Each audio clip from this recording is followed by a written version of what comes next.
So, how does a tiny camera, a single piece of tech in a truck cab, manage to spark a nationwide movement? Well, that's what we're digging into today, a wild story about how this one device kicked off a massive fight for leadership inside one of America's biggest unions, the Teamsters. Everything really kicked off right here, with this moment. Picture this. Eric Johnson, a veteran UPS driver, gets back from a well-deserved vacation, climbs into his truck, and finds this new gadget staring back at him. No heads up, no training, nothing. Just a new set of eyes watching his every move. And that feeling, that, what is this doing here? That was the spark. So what was this thing? It's called a Litex camera. And, this is not just some simple webcam. It's a full-on AI-powered system.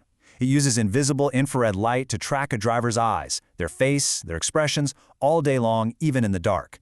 The company says it's for safety, to detect if a driver is drowsy or distracted. But for the drivers being watched, it raised some pretty serious questions. Right, so feeling unsettled by these constant beeping alerts and, frankly, the creepy feeling of being watched, Eric Johnson and a couple of other drivers realized that just filing a complaint wasn't going to cut it. They needed real answers. So they decided to launch their own investigation. They got their first big lead from another driver who told them, hey, you know that thing uses infrared, right? And that changed everything. Suddenly, the worry wasn't just about privacy, it was about health. I mean, what are the long-term effects of blasting invisible light into your eyes for 60, 70 hours a week? Turns out nobody had really bothered to study it. So they took these concerns up the chain to the International Brotherhood of Teamsters, the IBT. But according to Johnson, they just hit a brick wall. The very committees that were supposed to handle safety and tech just radio silence. It became pretty clear, pretty fast, that if they wanted hard data, they were going to have to get it themselves. And this is the amazing part. These regular, rank-and-file drivers, they literally passed a hat around. They pooled their own money, scraping together the $5,800 they needed to buy one of these cameras and send it to a top-tier lab to find out exactly what it was putting out. And the results that came back? Yeah, they confirmed their worst fears, a low-level radiation risk. But then, their own research dug up something even crazier. They found this international safety code IEC 62471, and get this, it says there are absolutely no safe exposure limits for people who are photosensitive, and that's a condition that can be triggered by over 130 common things like aspirin or heart medicine. Because the light is invisible, your eye doesn't even know to blink to protect itself. So now they're armed with actual scientific data. They've got evidence of major safety violations. They go back to UPS. And they go back to the top brass at their own union to lay it all out. They came with simple, direct questions. You can see them here. And according to Johnson, what did they get back from the company? A single sentence, just, we are following the code. The very code the members thought was being broken. And from their own union safety committees, just crickets, complete and total silence. You can just feel the frustration boiling over in this quote. This is from Mike Moxley, a local union president who got involved.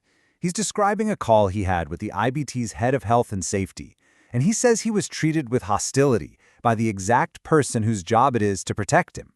It was a huge red flag that something was seriously wrong. And then they got it, the breakthrough. After a federal agency got involved in starting asking questions, UPS admitted, in writing, that the cameras did pose a low risk, and that was huge.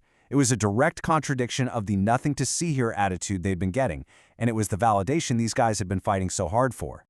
For these members, you have to understand, this was way bigger than just one camera.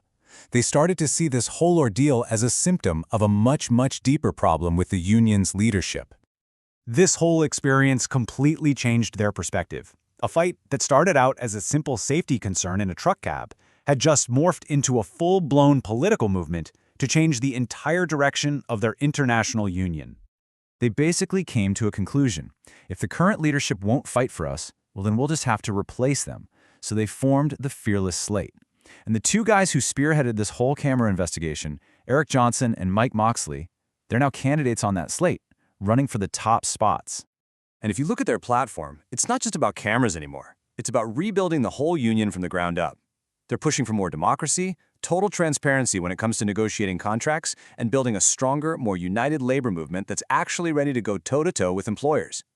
This entire story, from a single camera in a cab to a national campaign, it all really boils down to this one fundamental question for our time. When new tech shows up on the job, who is actually responsible for worker safety? Is it the company pushing the tech? Is it the union that's supposed to protect its members? Or does it fall on the workers themselves? This whole fight really makes you wonder, who's supposed to be guarding the guardians?